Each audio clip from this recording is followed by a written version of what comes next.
Olá amigos, bem-vindos a mais um vídeo do canal. No vídeo de hoje nós vamos estudar um pouco sobre os juros compostos e verificar como que eles podem atuar ao nosso favor aqui nos investimentos em renda variável, principalmente nos fundos imobiliários e ações pagadoras de dividendos, como a gente pode usar aí esses juros compostos para criar a famosa bola de neve a nosso favor, tá bom amigos? Ao final do vídeo, além dos estudos aqui na planilha, eu vou mostrar também para vocês quais foram os resultados em investimentos nos últimos anos no fundo imobiliário MXRF11, um fundo imobiliário de papel, e também no fundo imobiliário BTLG11, um fundo imobiliário de tijolo, para que os amigos possam verificar o real efeito ali da bola de neve dos juros compostos a favor do investidor, certo amigos? Se você ainda não é inscrito, inscreva-se batendo no sininho e já deixa aquele like no vídeo, pois o seu like ajuda muito o meu trabalho aqui no YouTube, certo amigos?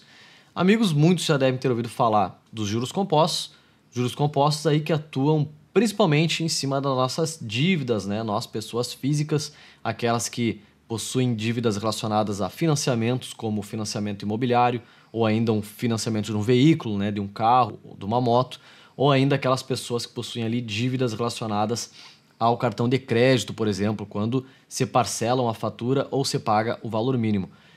Nessas situações, nessas ocasiões, existe ali o efeito bola de neve no caso da dívida, onde os juros compostos estão atuando não a nosso favor, é claro, mas a favor ali do banco de quem emitiu aquele financiamento, aquela dívida. No caso do financiamento imobiliário, todo mundo sabe, tanto do financiamento imobiliário quanto também da compra de um carro, de um veículo, de uma moto, muitas vezes você fala que no financiamento nós pagamos ali de 2 a 3 vezes o valor daquele bem que nós estamos adquirindo. Muito por conta, é claro, dos juros compostos. Nós realizamos ali o financiamento no valor total e tem um juro que é cobrado mês a mês. Vamos supor que seja 1% ao mês. Porém, todo mês aquele 1% atua sobre o valor anterior. Ou seja, se a dívida hoje é X mais 1%, no mês que vem vai ser X mais 1% e assim sucessivamente. E isso faz ali um gráfico exponencial, que quanto maior for o prazo, maior for a janela da dívida, ela vai ficando cada vez maior, tá bom, amigos? É por isso que existem aquelas possibilidades de amortizar alguns financiamentos, onde nós pagamos o final, abatemos o valor final, as últimas prestações, e acaba que com um pequeno valor a gente abate muitas prestações, muito em virtude, porque o valor da dívida lá, na realidade, ela é pequena. Por quê? Porque nós não chegamos ainda no final daquele financiamento, que é o momento em que os juros vai nos alcançar, por assim dizer. Mas isso é um assunto para outro vídeo. Agora no vídeo nós vamos verificar aqui como fazer com que os juros compostos trabalhem a nosso favor, certo amigos? Eu estou aqui com uma planilha que eu elaborei para os amigos, para a gente poder realizar os estudos, certo? Onde eu separei ela, como vocês podem verificar, em praticamente duas colunas. Nós temos a coluna em vermelho, que diz respeito aos investimentos sem reportar dividendos, tá bom, amigos? E o outro lado aqui em verde, nós temos reaportando os dividendos, certo, amigos? Então, do lado esquerdo em vermelho, sem reaportar os dividendos, e do lado verde, reaportando os dividendos. Por que essa diferença? Porque é justamente aqui que a gente faz com que os juros compostos nos investimentos trabalhem a nosso favor. Quando a gente recebe um dividendo e pega o mesmo dividendo para comprar cotas, comprar ações da empresa que te pagou aquele dividendo. Assim que a gente vai fazer os juros compostos trabalhar a nosso favor. Pois no momento em que você tem um investimento e recebe dividendo, você realoca na empresa e o próximo dividendo vai ser sobre o valor da ação e também do dividendo que você utilizou para comprar mais ações, mais cotas dos fundos imobiliários, tá bom? E assim a gente vai formando a famosa bola de neve. Lembrando que quanto maior o prazo, maior a janela, maior verifica-se esse efeito, tá bom, amigos? Vocês vão poder apurar aqui com os dados sendo inseridos nas planilhas e também com gráficos que eu vou mostrar ali na sequência para vocês, certo, amigos? Aqui nós vamos colocar, por exemplo, o valor do aporte inicial, ou seja, o primeiro investimento, o aporte mensal, um yield anualizado, também dá para colocar aqui no caso o valor da cota, tá bom, amigos? O valor da cota do fundo imobiliário e também o dividendo que é pago por cota, certo? Rapidamente, amigos, nós vamos verificar aqui no Status Invest a cotação do MXRF11 e também o dividend yield dele anualizado para a gente tomar como base aqui para a nossa simulação, tá bom, amigos? Então o valor da cota em 9,51, vou colocar na planilha aqui, valor da cota 9,51 e o dividend yield ali está em 12,7, eu vou colocar 12%, tá bom, amigos? Com isso, nós chegamos a um dividendo por cota médio de 10 centavos, tá bom? Então, todo mês é pago 10 centavos por cota.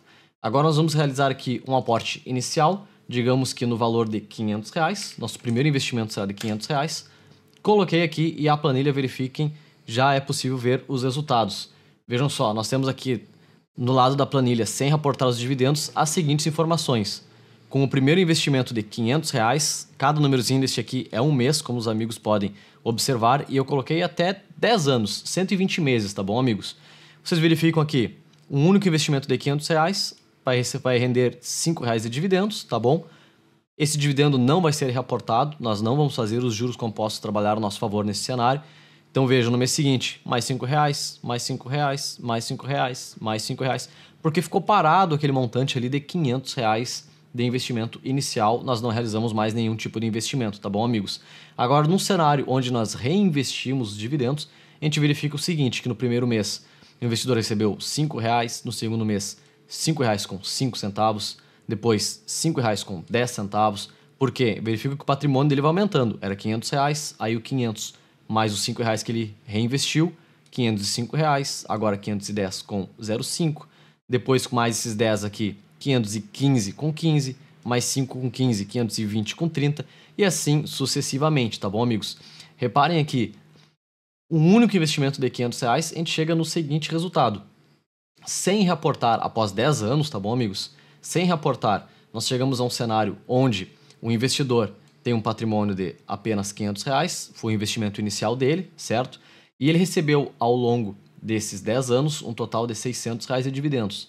Já no cenário onde ele ficou reaportando os dividendos, é claro que aqui neste caso de R$5 ele ainda não conseguiria comprar mais uma cota, ele conseguiria após o segundo mês, tá bom, amigos? Mas aqui a gente está meramente realizando uma simulação e é de uma forma que possa ficar mais fácil dos amigos entenderem aqui, sem colocar o valor quebrado, sem colocar ali quando ele conseguiria comprar outras cotas, diferente das outras simulações que a gente faz com aquela outra planilha aqui do canal, que está inclusive na aba aqui abaixo, tá bom, amigos? Verificando agora o cenário onde há o reaporte dos dividendos, ele termina com um patrimônio após os 10 anos de R$ 1.633, 226% a mais do que o cenário onde ele não reportou os dividendos, não fez os juros compostos trabalhar em seu favor e recebeu um total de dividendos de R$ 1.150, 91% a mais, tá bom, amigos? Vamos verificar agora se, além do aporte inicial de R$500, ele realizar aportes mensais de R$500. Apaguei aqui. Vou colocar aqui aporte mensal, R$500. Então agora, todo mês ele vai ficar aportando também R$500, certo? Dei um Enter, a gente verifica aqui o cenário. Iniciando sem reportar os dividendos, no primeiro mês ele tem um patrimônio de R$500, recebeu R$5 de dividendos. Pegou aquele dividendo, sacou, utilizou para outra coisa, enfim, menos para reaplicar no seu investimento. No segundo mês ele colocou mais R$500, como a gente definiu aqui no aporte mensal. Agora ele tem um patrimônio, portanto, de R$1.000. 500 mais 500, R$1.000. Ele recebe agora R$10. Não reportou esses R$10, colocou mais 500, R$1.500 seu patrimônio, R$15. E assim ele vai indo de R$5 em R$5 cada mês que ele vai investindo mais R$500. Agora indo para o cenário onde há o reaporte de dividendos. Começa da mesma forma, R$500 ele vai receber R$5. No mês seguinte são R$1.005, pois são R$500 do aporte inicial, mais R$500 do mês corrente, mais o dividendo que ele utilizou para comprar mais cotas do fundo imobiliário, ele recebe agora R$10,05. No mês seguinte, 15 com 15, no próximo mês, 20 com 30, 25 com 51. Os amigos podem observar, inicialmente, parece aqui que a diferença não é tão grande. Ó. No quinto mês, R$25 sem reaporte, com reaporte 25 com 51. Após um ano, a gente observa aqui 63 com 41 contra R$60. Como mencionei para os amigos, conforme for maior a janela de investimentos, maior o prazo, mais os juros compostos trabalham a nosso favor, muito semelhante, é claro, ao financiamento imobiliário ou financiamento de um veículo, que lá no final nós estamos pagando praticamente apenas juros. Vamos verificar lá embaixo, já já eu mostro para vocês aqui o gráfico.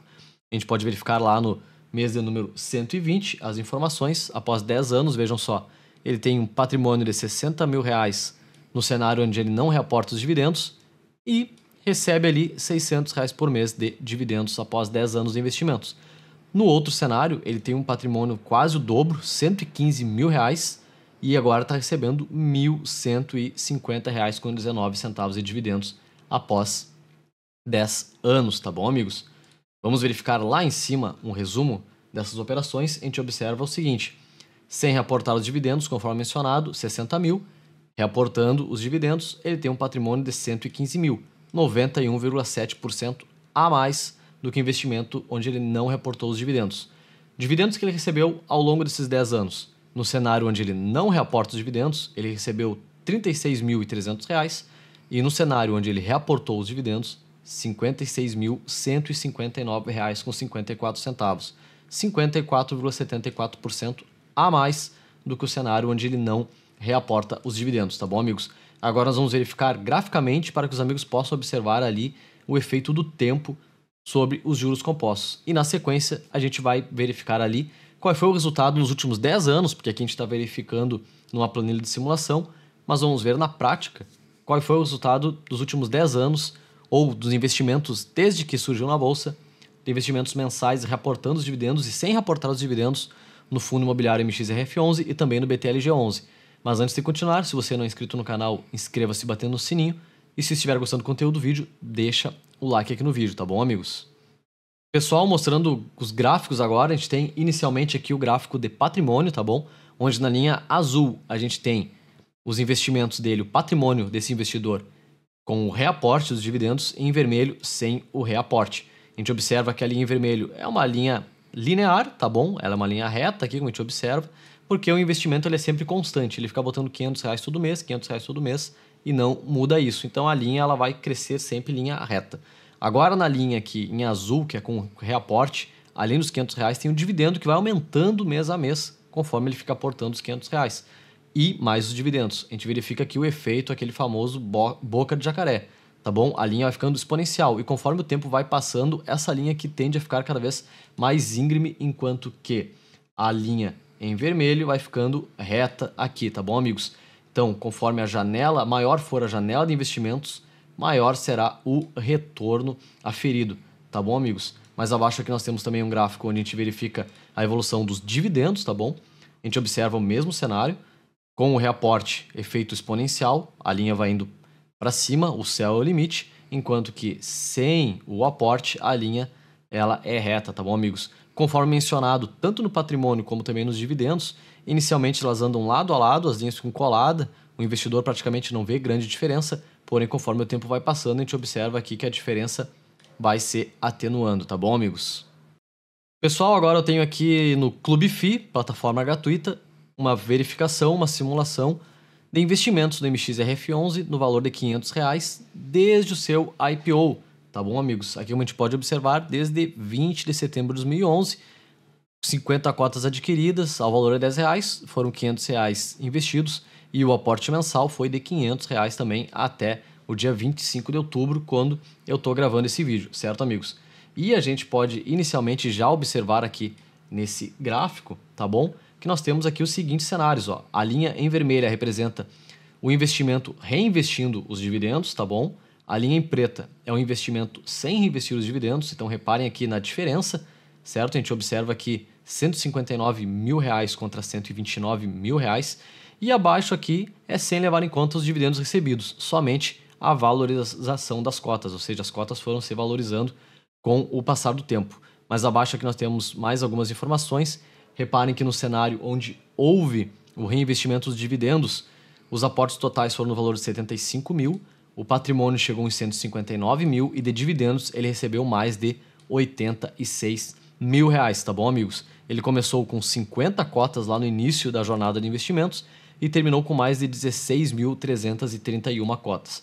Agora no cenário onde não houve o reaporte dos dividendos, ou seja, os juros compostos não trabalharam a nosso favor, ele aportou a mesma quantia, R$75 mil, porém, somente com o valor das cotas, R$76 mil é o patrimônio dele, e ele recebeu R$52 mil de dividendos. Deixou de ganhar, como vocês podem ver aqui, R$30.450. A gente observa na diferença de cotas. Ele iniciou com 50 nesse cenário e terminou com 7.796.